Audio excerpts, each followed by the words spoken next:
मुअज़्ज़िज़ दोस्तों, मैं हूं माजिद मलिक और आप तमाम देखने और सुनने वालों को अस्सलाम वालेकुम। नाज़रीन ग्रामी, हज़रत मूसा अलैहिस्सलाम के दौर में उनका ही हम असर और उनके साथ ही पैदा होने वाला मूसा बिन सामरी आखिर कौन था जिसके ऊपर अल्लाह ताला ने अपना अजाब उतारा और उसे तड़पा तड़पा कर मौत का शिकार करते हुए हमेशा हमेशा के अजाब के लिए अपने पास बुला लिया। सामरी आखिर ऐसा क्यों था कि उसके लिए अल्लाह ताला ने हज़रत जिब्रील अलैहिस्सलाम को जमीन पर भेजा और मूसा सामरी ने हज़रत जिब्रील अलैहिस्सलाम की गोद में परवरिश पाई। फिर उससे ऐसा कौन सा गुनाह सरजद हुआ जिसकी वजह से अल्लाह ताला ने उस पर दुनिया का भयानक तरीन अजाब नाजिल किया और उसको पूरी दुनिया के लिए इबरत का निशान बना दिया। आखिर दोनों मूसा में ऐसा कौन सा फर्क था जिसकी वजह से एक को इतनी बड़ी सरदारी मिली और एक को कयामत तक का अब्दी अजाब मिला। इन तमाम सवालों के जवाब आज की इस वीडियो में हम आपके सामने पेश करेंगे। तो आइए मौजू का बाकायदा आगाज करते हैं। नाज़रीन ग्रामी, हज़रत मूसा अलैहिस्सलाम की जब पैदाइश हुई तो उस वक्त फिरौन बनी इसराइल के एक एक बच्चे का दुश्मन बना हुआ था। इसकी वजह यह थी कि फिरौन को उसके नजूमियों ने बताया था कि बनी इसराइल में वो बच्चा पैदा होने वाला है जो तुम्हारी सल्तनत, तुम्हारे गुरूर और तुम्हारी खुदाई को पाश पाश कर देगा। उस पर फिरौन ने हुक्म जारी किया कि बनी इसराइल के तमाम बच्चों में से जो बच्चे लड़के हों उन तमाम को कत्ल कर दिया जाए। इसका जिक्र कुरान करीम में भी मिलता है जिसमें अल्लाह ताला बनी इसराइल को मुखातिब करते हुए कहता है कि वो वक्त याद करो जब फिरौन तुम्हारे बेटों को कत्ल कर देता था और बेटियों को जिंदा रखता था और वो बड़ा ही सख्त अजाब था।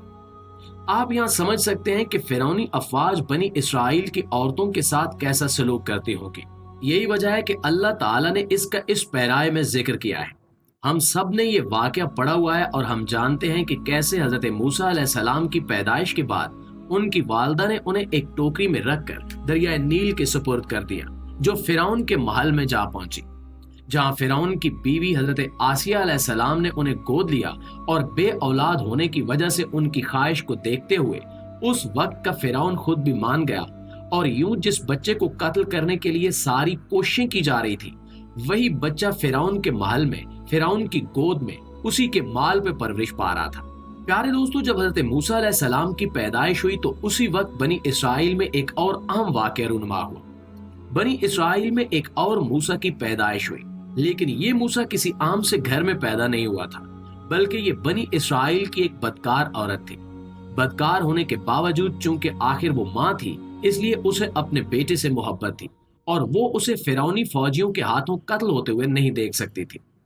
जब रात के अंधेरे में मूसा सामरी पैदा हुआ तो उसकी माँ ने अपनी मोहब्बत से मजबूर होकर रातों ही रात उसे एक पहाड़ के गार में छुपा दिया। अगले दिन उसकी माँ को किसी जुर्म की पादाश में कत्ल कर दिया गया और इसी वजह से वो दोबारा वापस नहीं आ सकी।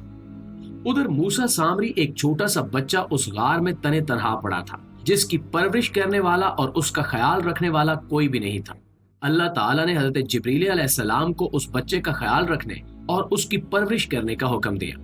इस पर हजरत जिब्रील अलैहिस्सलाम हर रोज दिन में 3 बार जमीन पर तशरीफ लाते और अपनी एक उंगली पर शहद, दूसरे पर दूध और तीसरे पर पानी लगाकर उस बच्चे को चटाते और यूं उस बच्चे का पेट भर जाता। यूं ये दुनिया का वाहिद बच्चा है जो हजरत जिब्रील अलैहिस्सलाम जैसे जलीलुल कदर और बरगजीदा फरिश्ते की गोद में और उनके ख्याल रखने से बड़ा हुआ। ये बच्चा बड़ा होकर मूसा सामरी बना। नाज़रीन ग्रामी, जब कौम बनी इसराइल फिरौन के जुल्म सितम से तंग आकर मिस्र से भाग निकली और किनान यानी मौजूदा फलस्तीन में आकर पनाह ली तो उस वक्त बनी इसराइल के साथ मूसा सामरी भी आ गया। ये मूसा सामरी वही है जिसका अल्लाह ताला ने इशारतन कुरान करीम में भी जिक्र फरमाया है। किनान में आने के बाद हज़रत मूसा अलैहिस्सलाम 40 रातों के लिए अल्लाह ताला से कलाम करने के लिए कोहे तूर पर तशरीफ ले गए और अपनी कौम को जाते हुए ये नसीहत कर गए कि मेरे जाने के बाद अल्लाह रब्बुल इज्जत के अहकाम की पैरवी करते रहना और मेरे वापस आने का इंतजार करना। हजरत मूसा अलैहिस्सलाम ने जाते हुए अपने भाई हजरत हारून अलैहिस्सलाम और अपने चचा जाद कजन हजरत यूशा बिन नून अलैहिस्सलाम को बनी इसराइल पर निगहबान मुकर्रर किया और उन्हें बनी इसराइल के तमाम मामलात का जिम्मेदार ठहराया।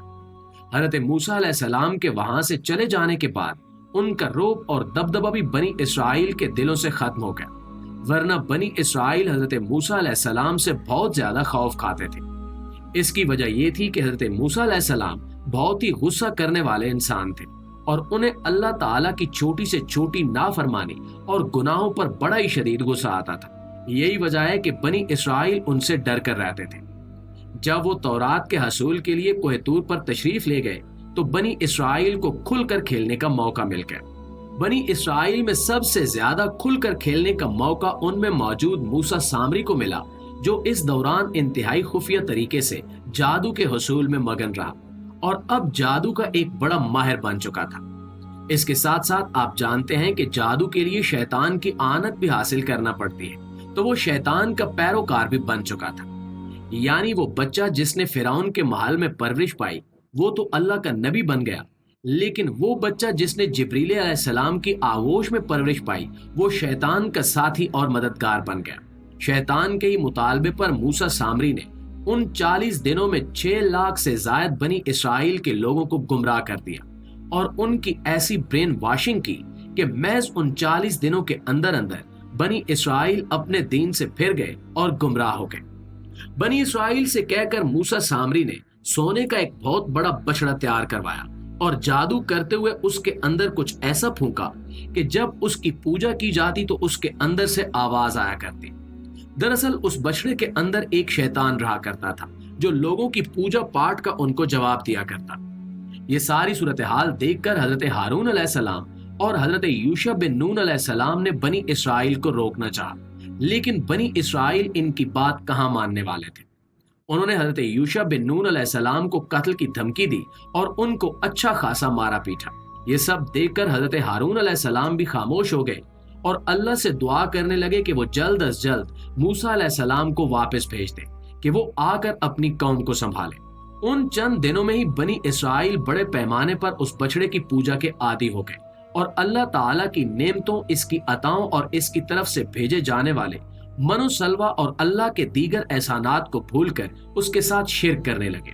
40 دنوں بعد جب حضرت موسیٰ علیہ السلام واپس آئے اور اپنی قوم کو اس حال میں پایا تو انہوں نے اپنی پوری قوم پر سخت غصہ کیا اور اپنے دونوں بھائیوں حضرت ہارون علیہ السلام اور حضرت یوشع بن نون علیہ السلام پر بھی شدید غصہ ہوئے۔ جب انہوں نے انہیں پوری صورتحال سمجھائی تب انہوں نے قوم کو بڑی سختی سے اس کام سے منع کیا۔